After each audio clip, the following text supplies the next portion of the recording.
Monsieur Pascal Afindescent. Bonjour. Voilà, merci de nous avoir accordé cet entretien dans le cadre de notre émission La Grande Interview. Vous êtes le président du Front populaire ivoirien, un parti de gauche, et vous avez été le premier ministre de Côte d'Ivoire, et puis depuis les années 2000, vous êtes à la tête du Front populaire ivoirien, et vous êtes resté jusqu'à présent. C'est ça. Et nous savons que ce n'a pas été du tout facile, surtout avec l'intermède du président Laurent Gbagbo à La Haye. Après sa libération, vous êtes toujours resté à la tête du parti. On sait que c'est pas facile. Quelle a été votre recette? Certainement la conviction qui m'a mené à m'engager dans la vie politique. Lorsque vous vous engagez avec la volonté de servir votre pays, de promouvoir des valeurs, cela constitue des ressorts, cela constitue des atouts pour résister à toutes les adversités. Mais qu'est-ce qui vous opposait entre vous, camarades du FPI? Bien avant que Laurent Gbagbo soit libéré, il y avait déjà des frictions. Après que Laurent Gbagbo ait été libéré, il y a eu encore des frictions. Qu'est-ce qui vous opposait, franchement? Un conflit de leadership. Vous savez, ce que nous avons vécu n'était pas fondamentalement nouveau dans le paysage politique, que ce soit en Afrique comme dans le monde.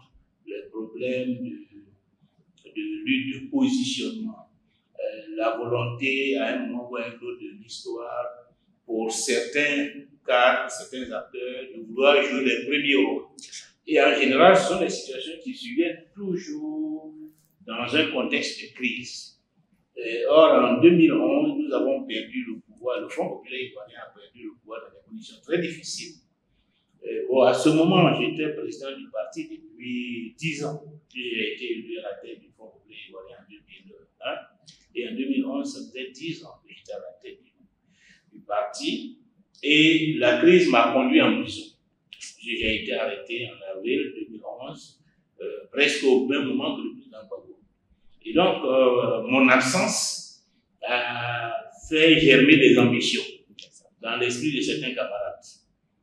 Et donc, ça a été une première source.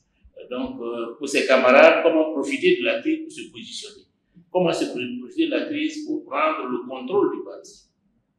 Mais il s'est trouvé aussi que, en plus de cela, le président Gbagbo, qui n'était plus président du parti depuis 2001, qui a gouverné, qui est arrivé au pouvoir en 2000 grâce à la mobilisation du parti, qui a géré le pays pendant 10 ans, dans des conditions difficiles, il faut le reconnaître, nourrissait aussi l'ambition de contrôler le parti et de pouvoir l'utiliser à son retour pour une nouvelle carrière politique.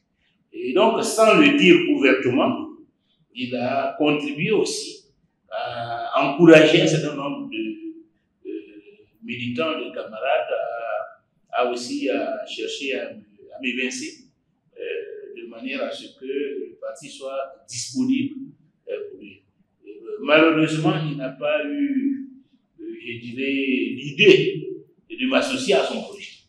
Et au lieu de poser le problème pour qu'on en discute et qu'on sache comment on fait, il a, en sous-main, disons, instrumentalisé ces dissidents.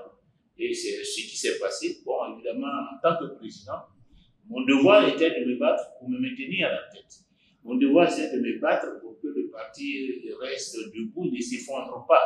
Voilà. Et donc, c'est ce que nous avons fait jusqu'à son retour. Donc, la deuxième question, dites-nous, Monsieur le Président, comment se porte le Front populaire ivoirien avec vous? Si vous me dites oui, quels sont les indices qui prouvent que le Front populaire ivoirien se porte bien? Bon, le Front populaire ivoirien, je l'ai dit à certains de vos confrères, se porte bien par rapport à 2011, parce qu'il faut toujours comparer des choses comparables. Mais le Front populaire ivoirien n'est pas aussi flamboyant que quand il était au pouvoir, parce qu'il y a eu 2011. 2011, le parti a été désorganisé, décapité, déstructuré, avec des dizaines de milliers de ses cadres en exil, certains en prison, comme le président. Et cette situation, disons, a aussi c'était l'occasion pour le RAIDP de s'emparer du pouvoir d'État.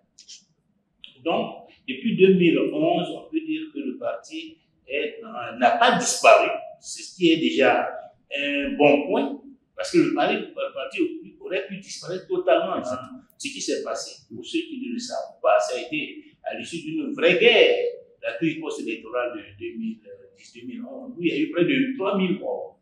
Et ça, c'est le chiffre officiel. Plus d'1 million d'Ivoiriens ont été obligés de fuir le pays pour aller se réfugier soit au Libéria, au Ghana, au Togo, etc. Donc, c'était une situation chaotique.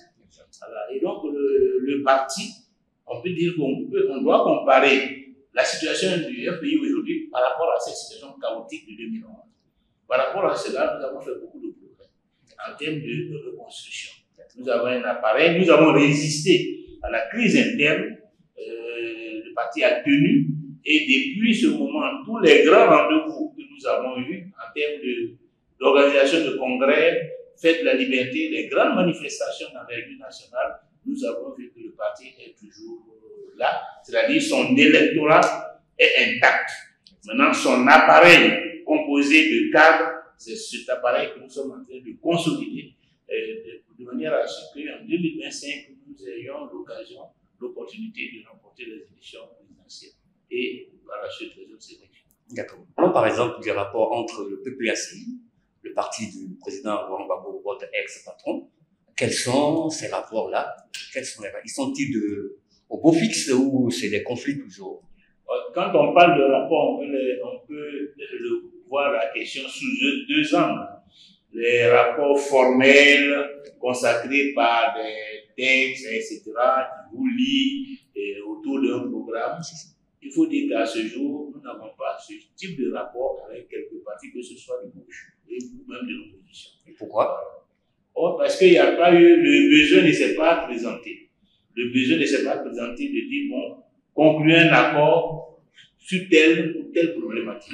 Voilà. Pour le moment, le besoin ne s'est pas présenté. C'est dire donc que si le besoin se présente, de notre point de vue, il n'y a aucun obstacle à ce qu'on puisse conclure ce genre d'accord, surtout si c'est une question qui participe de la consolidation de la démocratie, par exemple, ou même de la modernisation de notre pays. Voilà. Maintenant, l'autre rapport qui est d'ordre informel en termes de bonne convenance entre nous, à ce niveau, il n'y a pas de problème, puisque nous connaissons tous ceux qui sont au PPACI, MBC, au COGEP.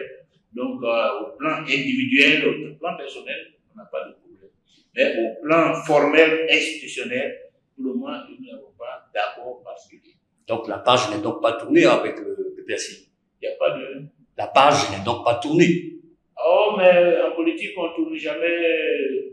Il y a des moments qui passent, mais il faut toujours rester ouvert parce que la situation nationale, les défis liés à la démocratie peuvent justifier qu'un moment ou un autre, vous soyez amené à parler avec tel ou tel parti. Nous sommes à la disposition de la Côte d'Ivoire et l'intérêt national peut nous amener à conclure tel ou tel accord. Sur les derniers, les jeunes, Brigoudé, Souroudium, il est en cavale, il pèse sur lui une peine de prison de 20 ans, Brigoudé c'est le cas. Est-ce que pour ces deux derniers, vous avez un plaidoyer particulier vis-à-vis? Bien sûr. Voilà. Bien sûr que nous avons un plaidoyer à partir du moment où ils sont dans des situations qui nous interpellent tous. Brigoudé, il est condamné alors qu'il a été acquitté par la CPI. Et c'est donc une situation que nous dénonçons pour que lui, comme le président Laurent Gbagbo, puisse jouir de leurs droits civiques. Parce que pour nous, la réconciliation nationale exige des sacrifices. Voilà. La réconciliation nationale exige des capacités de dépassement, des compromis. Et surtout lorsque ce sont des personnalités qui ont une influence dans le pays, qui sont en jeu. Voilà. Si on les ignore, si on développe à leur rencontre une certaine hostilité. Voilà. On ne participe pas à construire la cohésion sociale de l'unité nationale. Parce que tout cela sont des symboles, sont des figures marquantes. Et les symboles, il ne faut pas les maltraiter. Les symboles, il faut les associer dans un processus de rassemblement. Et donc, bon, M. Soro-Diom était dans le camp du président Ouattara. Il se trouve qu'ils ont des contentieux, des conflits qui l'ont amené aujourd'hui en exil. Pour nous, ce sont des situations aussi qu'il faut résoudre. Surtout qu'il s'agit de questions internes. Il faut qu'ils fassent l'effort pour que leurs conflits internes soient réglés en interne et ne contribuent pas à affecter le climat général du pays, la stabilité générale du pays. D'accord, d'accord. Maintenant, parlons des autres partis d'en face. C'est vrai que le PDCI, par exemple, est dans l'opposition. Quel est le rapport que vous avez avec le PDCI, surtout qu'aujourd'hui, ils ont un nouveau président? Parce qu'entre-temps, je crois que vous entendez très bien avec le président Bédier. Oui. On a cru entrevoir un semblant d'alliance, et puis au dernier moment, il vous a lâché. Particulier avec le PDCI. Comme je vous l'ai indiqué, nous n'avons pas d'accord formel avec le PDCI pour quelques sujets que ce soit, mais nous n'avons pas de... Vous aviez espéré? Oui, nous avions espéré. Parce qu'on vous a vu 2 ou 3 fois d'Aoutro. Oui, nous avions espéré, mais c'est une initiative qui a été torpillée, si on peut parler ainsi, par qui? Par nos camarades internes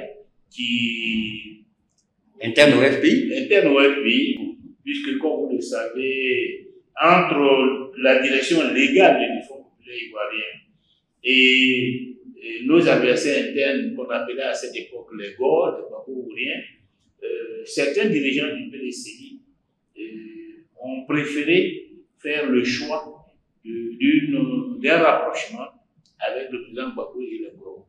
Et c'est ce qui n'a pas permis à la direction légale du Fonds populaire ivoirien d'avoir un accord, par exemple, pour préparer les élections de 2020. Mais en dépit de ce que nous n'ayons pas eu cela, quand la question de la bataille pour les élections justes et transparentes en 2020 et contre le 3e mandat du président Ouattara s'est posée, nous avons été ouverts et nous avons pris toute notre part, en dépit du fait que nous n'avions pas d'accord formel avec le PDCI. Mais à ce moment, parce que nous étions candidats, au même titre que le président a dit, et que donc, en tant que candidats, nous étions interpellés tous deux par la même situation qui se posait au niveau électoral. Nous parlons du RHDP. Vous avez eu un accord, on l'a même appelé partenariat. Pour certains de vos des autres formations politiques, on a crié au scandale. On a dit que c'était un contrat contre nature. Mais dites-nous pourquoi vous avez accepté le thème de partenariat au lieu d'une alliance? Non, mais parce que c'est pas une alliance. Parce qu'une alliance engage fondamentalement 2 partis politiques dans un projet commun. Voilà, dans un projet commun où ils décident de se battre ensemble dans une unité d'action, par exemple, pour conserver ou conquérir le pouvoir et gouverner ensemble. Ça, c'est véritablement cela l'alliance. Or, telle n'était pas notre volonté commune. Voilà. Et telle n'était pas notre ambition. L'ambition était plus mesurée. Il s'agit de voir comment faire pour consolider la réconciliation nationale et la cohésion sociale et approfondir la démocratie. Donc, le partenariat, c'est un partenariat pour la réconciliation nationale, la cohésion sociale et la démocratie. Voilà l'objectif principal du partenariat. Et donc, le partenariat n'est pas un processus pour partager le pouvoir, voilà, pour partager le pouvoir ou pour accompagner, comme certains ont cru, un parti politique. Non, le partenariat, c'est pour aider la Côte d'Ivoire à retrouver un environnement de paix et de stabilité pour que les élections à venir se passent de façon apaisant. Est-ce qu'aujourd'hui, on peut avoir un bilan partiel de ce partenariat? Alors, est-ce que vous êtes satisfait du partenariat que vous avez tissé avec le RHDP? Ça n'a pas été un partenariat de dupe? Non, nous sommes satisfaits puisque le premier résultat, c'est le fait même d'amener le parti au pouvoir à s'engager sur la question de la réconciliation, de la cohésion sociale et de la démocratie. Et c'est pas évident. Il aurait pu dire qu'ils ne se sentent pas concernés. Ils auraient pu dire que nous n'avons aucun compte à leur demander. Voilà. Et qu'ils ont le pouvoir et ils gouvernent le pays. S'il y a des problèmes, ils savent ce qu'ils ont à faire et qu'ils ne sont comptables que devant le peuple de Côte d'Ivoire. Ils auraient pu nous répondre de cette façon. Donc le fait de les avoir amenés à signer, à s'engager en faveur de la réconciliation, de la cohésion et de la démocratie, pour nous c'est un acquis. Parce que demain nous pouvons brandir ça aux yeux de l'opinion publique. Voilà ce à quoi ils se sont engagés et voilà ce qu'ils ont fait. Donc aujourd'hui, la question, celle que vous posez et que nous-mêmes nous posons, c'est la question du bilan. Du bilan du processus de réconciliation et de l'approfondissement de la démocratie. C'est ça qui est le bilan du partenariat. Donc il n'y a pas un bilan de partenariat qui peut être envisagé en dehors de l'objet du partenariat. Voilà. Donc faisons un bilan. Voilà. Et donc, pour cela, nous leur avons adressé une correspondance. Nous avons défini les thèmes de référence pour l'évaluation de ce partenariat. Et nous attendons leur réaction de manière à ce que nous sachions si effectivement ils ont été sincères lorsqu'ils ont accepté de signer ce partenariat avec nous pour la réconciliation, ou s'ils avaient des arrière-pensées. Mais en ce qui nous concerne, c'est pour la réconciliation, la cohésion et la démocratie. Et aucune proposition n'a été faite. Par rapport à par le RHDP. Par rapport à pour entrer. Non. De toute façon, s'il le faisait, ce serait en dehors du partenariat, parce que le partenariat n'a jamais dit qu'il doit nous proposer d'entrer au gouvernement. Le partenariat n'a jamais dit ça. Donc, s'il le faisait, ce serait en dehors du partenariat. Et s'ils ne le font pas, nous n'avons pas à leur tenir rigueur, puisqu'ils n'ont pas d'engagement vis-à-vis de nous sur ces questions de gouvernance. Ils n'ont pas d'engagement. Voilà. Ils sont libres. Voilà. Mais, pour le moment, de notre point de vue, l'essentiel n'a pas encore été fait. Qu'est-ce que c'est que l'essentiel? L'essentiel, c'est d'abord les causes des crises et les réformes pour garantir la non-répétition des crises. Pour nous, c'est ça qui est essentiel. Parce qu'il ne suffit pas de soigner, de ne pas crever là, c'est de soigner la plaie à la surface. Libérer les prisonniers, dégeler des comptes, ça c'est soigner les conséquences. Mais ce n'est pas à cause de ça. La crise, ce n'est pas les prisonniers. Les prisonniers sont la conséquence de la crise. Les comptes dégelés sont la conséquence de la crise.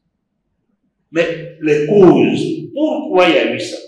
Si on ne traite pas ça à la racine, si on ne traite pas les causes à la racine, même si on a libéré les gens, on peut se retrouver encore dans une crise où d'autres vont entrer en prison. Mais Monsieur le Président, à vous entendre parler, vous vers une autre conférence nationale de la réconciliation, un forum par exemple. Oui, pratiquement. Est-ce que vous souhaitez? C'est l'équivalent de ce que vous dites que nous proposons à travers le séminaire national. Le séminaire national. Le séminaire national, c'est pour qu'on mette tout à plat sur la table. Et la Côte d'Ivoire a besoin de ça. Parce que dans tous les pays du monde qui ont connu des crises de la nature de celle que nous avons connues, on est passé par là. On ne peut pas construire la paix, la stabilité et l'unité nationale sans passer par un cadre de discussion, un cadre national de discussion. C'est ce qu'on appelle la réconciliation. Monsieur le Président, nous allons maintenant parler d'une échéance qui est très proche, qui fait peur aux Ivoiriens. Oui, c'est 2025. On sait que déjà les partis politiques, les principaux partis politiques sont dans les starting blocks. Certains vont pour des conventions pour désigner leur candidat, le PPACI. D'autres, par contre, on ne dit pas, mais déjà on pressent la candidature, par exemple, du président Alassane Ouattara. Il y a, comment on appelle ça, des décisions qui sont prises, des organisations, des manifestations, tout ça, pour demander qu'il se présente. Au PDCI, sans toutefois le dire, mais le jeune Thiam est consenti pour être candidat aux élections présidentielles. Dans le camp du Front populaire ivoirien, on ne sent rien venir. Est-ce que vous êtes concerné par le scrutin de 2025? Si oui, qui est le candidat du FPI? Et pourquoi est-ce qu'on ne sent vraiment pas grand-chose bouger au Front populaire ivoirien? C'est une tactique, c'est une stratégie? Non, non, et nous n'avons aucun problème là-dessus. Vous savez bien, vous ne le savez pas, mais nous sommes engagés. Nous avons été toujours engagés dans le processus électoral. Depuis 2015, nous avons été à toutes les élections. Donc, il n'y a pas de raison que nous soyons absents de l'élection présidentielle de 2025.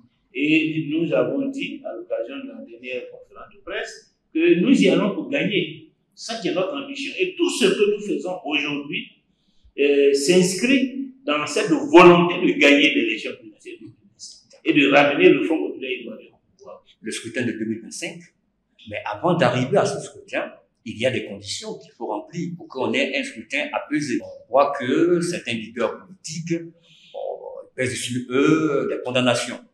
Alors, dites-nous, est-ce que c'est sûr, nous sommes rassurés qu'on pourra aller avec tout ça à un scrutin apaisé? Sinon, pour vous, pour le FPI, quelles sont les conditions à remplir pour que le scrutin de 2025 soit un scrutin vraiment apaisé? Nous voulons offrir un cadre, une opportunité au gouvernement et à l'ensemble des forces politiques et sociales de se retrouver pour, je dirais, balayer toutes ces questions.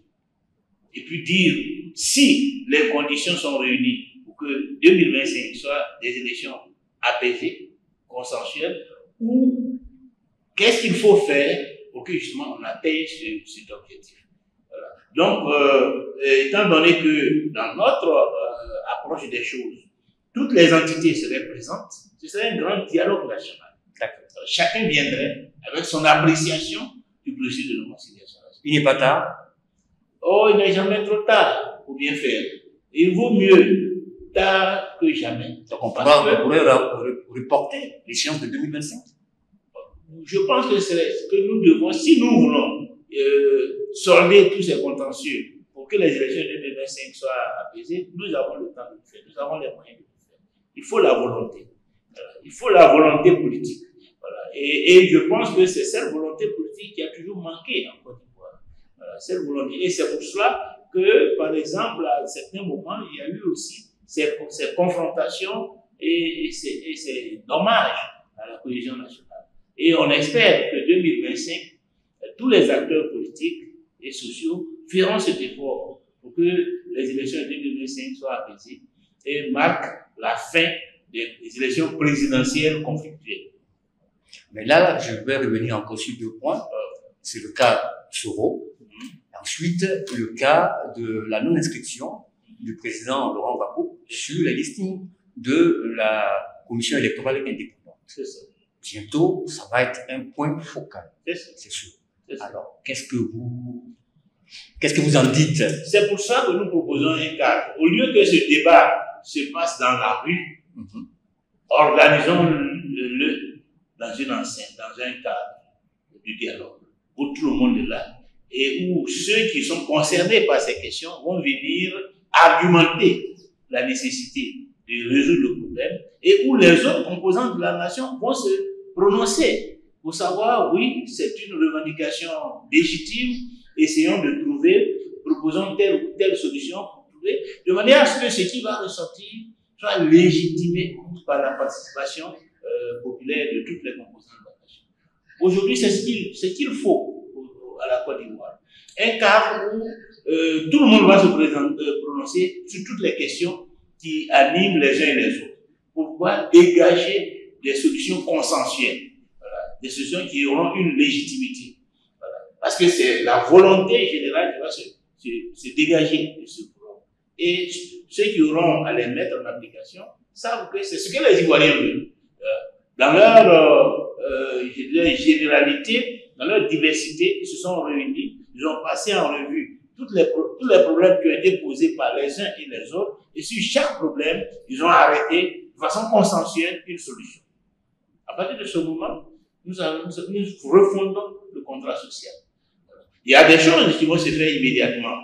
Il y a peut-être d'autres qui pourront se faire dans la durée. Mais au moins, à partir du moment où on se serait tous accordés, je ne vois pas comment les élections de 2025 pourraient être contestées si elles se déroulent conformément à la volonté populaire qui serait issue de ce dialogue national.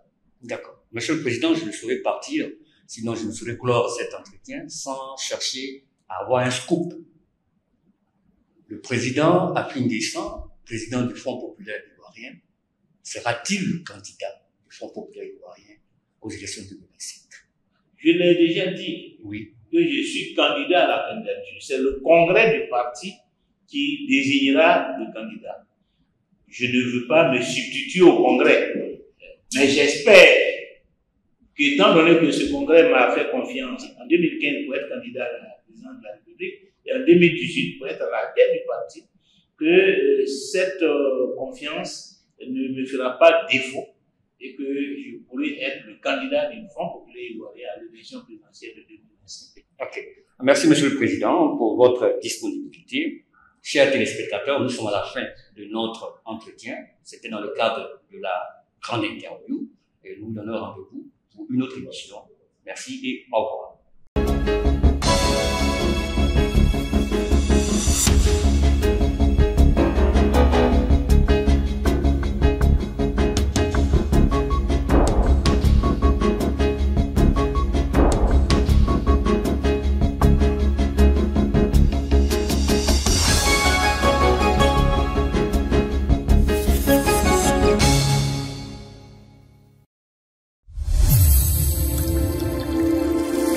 Pan African Media pour une Afrique souveraine et unie.